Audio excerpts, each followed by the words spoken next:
So House of Mouse. Yeah, this is a great show. You've probably heard people talk about the fact that this show isn't on Disney Plus hundreds of times pretty much since the service started. I do have plans to make a full video on House of Mouse at some point, so I'll go into more detail about the show when that time comes. Eventually. Instead, today I wanted to cover a topic that is sort of related to House of Mouse, but not really. Rather, it's more related to the unofficial precursor to that show, Mickey Mouse Works. Now, as most know, the cartoons that originally aired as part of Mickey Mouse Works were later repackaged for use on House of Mouse, where in the in-universe continuity, they were being shown to the guests inside the club and us the audience in the process. In reality though, they were likely included so each episode will fill the required runtime, but that's beside the point. The Mickey Mouse Works shorts all centred on each of the classic Disney characters, and one of the character packaged mini-series thing, I literally just made up that name on the spot as I had no idea what to say, centred on Mickey Mouse, Donald Duck and Goofy. This series revolved around the trio running a business together where they would be called to do a job, like painting a roller coaster, washing cars, or working in a sandwich shop. One of these episodes was Organ Donors, where, in line with the name, they delivered pipe organs to anyone that wanted one. However, rather than the trio having mishaps at their place of work like in the other episodes, Organ Donors instead got the point across immediately and told a different story. That being the trio encountered and had to deal with a villain. And who was this villain? Well, it was a toy maker. That's it. He had no name, so that's all we can call him. The toy maker was an interesting and rather ominous one-time villain for the Disney broadcasting universe, and because of this one-time appearance, he's rarely remembered or talked about.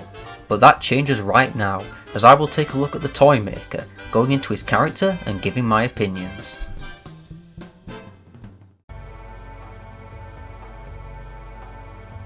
For the short amount of screen time that the toy maker gets, he certainly leaves an impression. His immediate intro has him as a shadowy shape hidden in the darkness in some sort of large area, as he rather ominously requests for an organ, having called the organ donor service that Mickey, Donald and Goofy run. We later see that he lives inside a giant toy factory that's sitting rather high above the streets.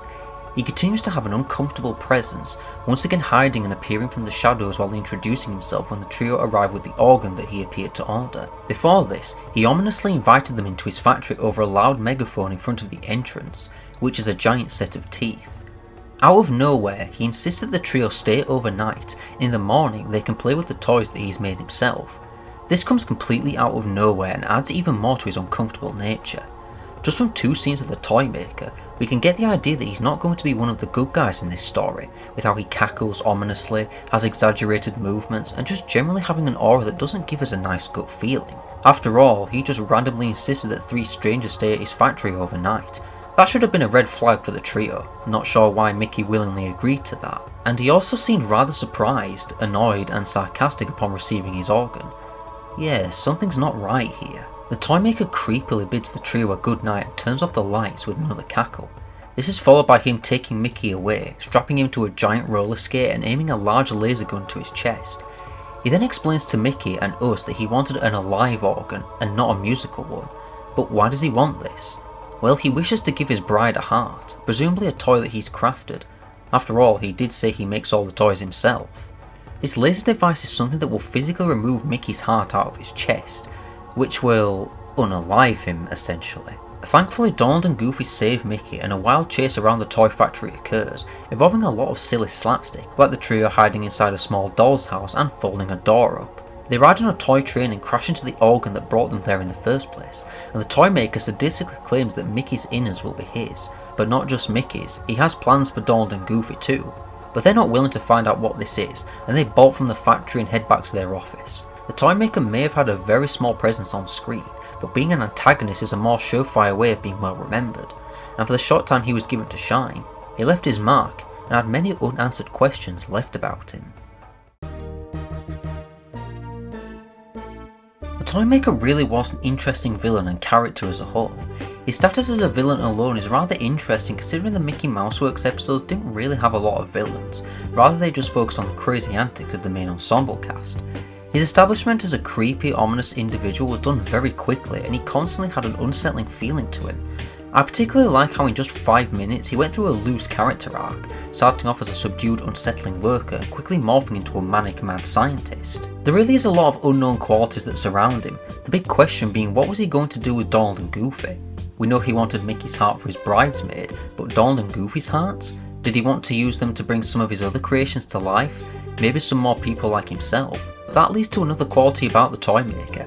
How many organs did he plan on getting for himself, if he did intend on bringing all of his toys to life? This is all just speculation, of course. The most unsettling and creepy part of the toy maker is he doesn't get any repercussions for his actions. He isn't defeated in any way, like being taken out or being jailed. No, the trio just simply escape him, and for all we know, he's still out there in the city running his factory.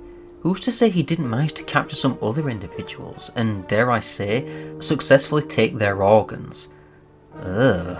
I don't really feel like the toy maker could justify his actions either.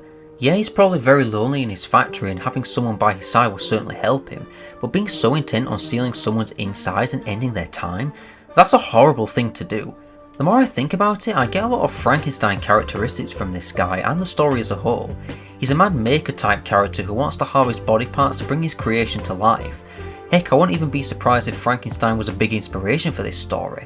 The factory even looks like a lab at times depending on the lighting and camera angle. When it comes down to it, the toy maker isn't remembered by anyone, and it's not hard to see why. He appeared in one piece of Disney media and one piece only, and I feel like he could have appeared in more episodes of Mickey Mouse Works or other TV series and movies, and hey, even House of Mouse, since the themes of Works often spills over onto there. What with the characters from Works appearing in the club every so often. If the toy maker had made more appearances, he definitely could have been in the running for a classic Disney villain in the same vein as the Phantom Blot, who appeared in other media aside from Mickey Mouse Works. It would have been great to see him interact with other characters, honestly. But alas, the toy maker is merely a forgotten creation that has slipped through the cracks of Disney over the years. He doesn't even have a page on the Disney wiki, and I don't think his voice actor is even known, proving once again that no one gives this character any thought. But of course, I have, as proven by this video, and hopefully this may bring the toy maker more attention and jog people's memories of seeing this episode. He was creepy, unsettling, crazy, and more than deserves to be remembered in spite of his short TV time. Anyway, that's all I've got for now. I know this was a shorter video than what I usually do and probably not as good as my previous or future works, but I really wanted to get a video out as I've kept you waiting too long. This was a subject I enjoyed covering, and I hope you all enjoyed my coverage of it just the same. Hopefully part 3 of my Fox and the Hound series will be up sooner rather than later, as I'm nearly done with it finally. But for now, I've been Jay the Taz, and I'll see you next time.